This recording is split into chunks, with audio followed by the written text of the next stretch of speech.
For millennia, the civilizations of the galactic concord had known peace, an uneasy, fragile peace kept alive by bureaucracy, treaties, and mutual fear. The universe was vast, filled with species ancient and wise, yet none had dared challenge the silence that crept in from the galactic rim. Until it screamed.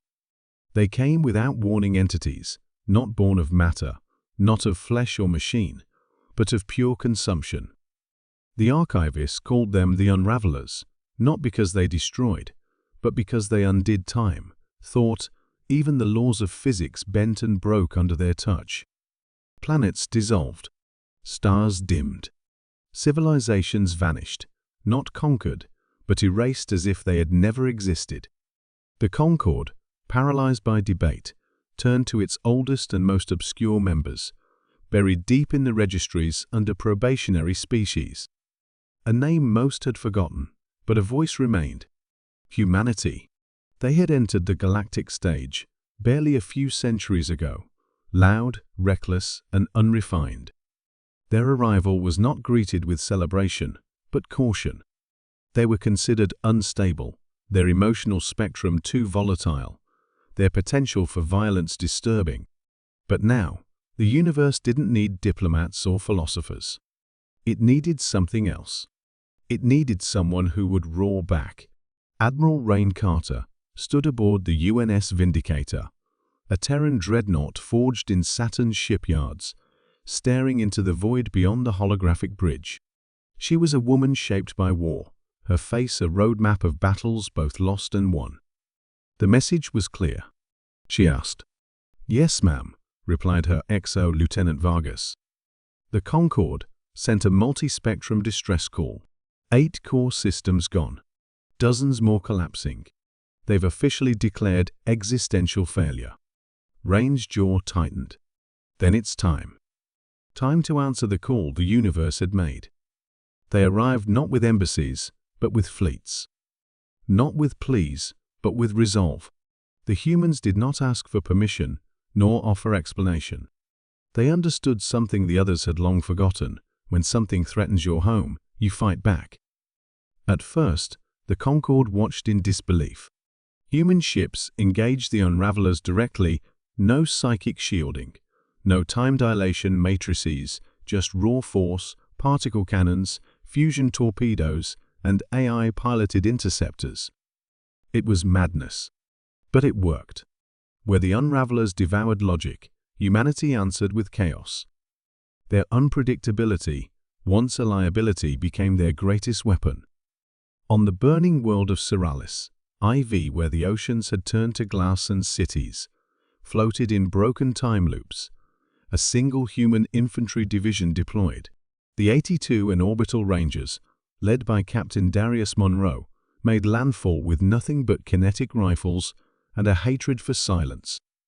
"The air's wrong," muttered Corporal Yao. Monroe nodded. "Reality's fraying. We keep moving. We don't give it time to notice us." "What's the mission, sir?" He looked toward the sky, where time fractured like cracked ice. "We show them that humans don't run. Not from nightmares. Not from gods." In orbit, Rain watched a data stream scroll across her command screen. Losses were heavy. The Unravelers didn't bleed, didn't die. But something was happening, something unexpected. "They're hesitating," Vargas said. Rain smiled, grim and proud. "Because we're not following the rules. We're not trying to understand them. We're here to stop them." And stop them, they did. On the 3rd week of engagement, something truly bizarre occurred. One of the Unravelers attempted to communicate.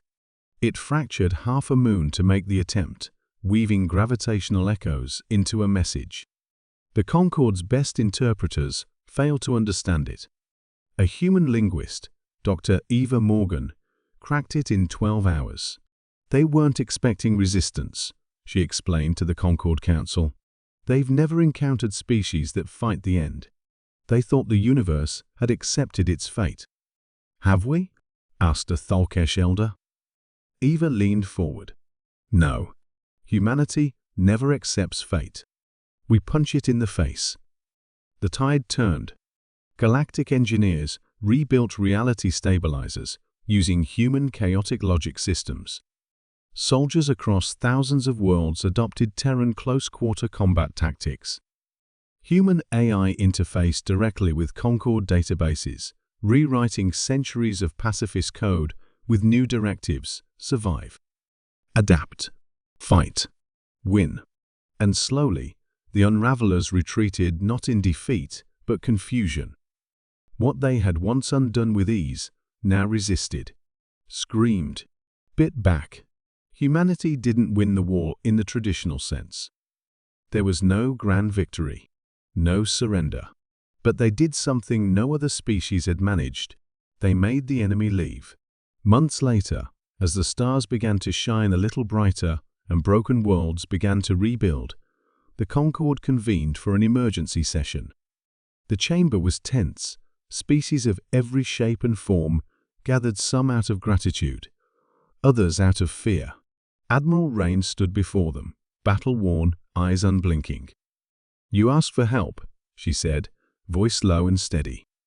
We answered, not because we were told to, not because we were asked nicely, but because someone had to. She paused, letting the silence settle.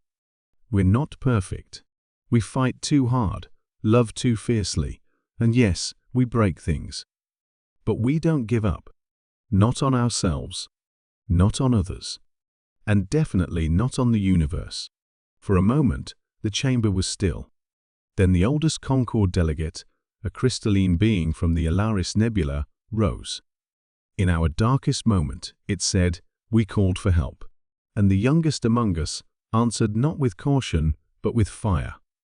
Humanity had arrived, not as conquerors, not as saviors, but as the universe's wild, defiant roar in the face of oblivion.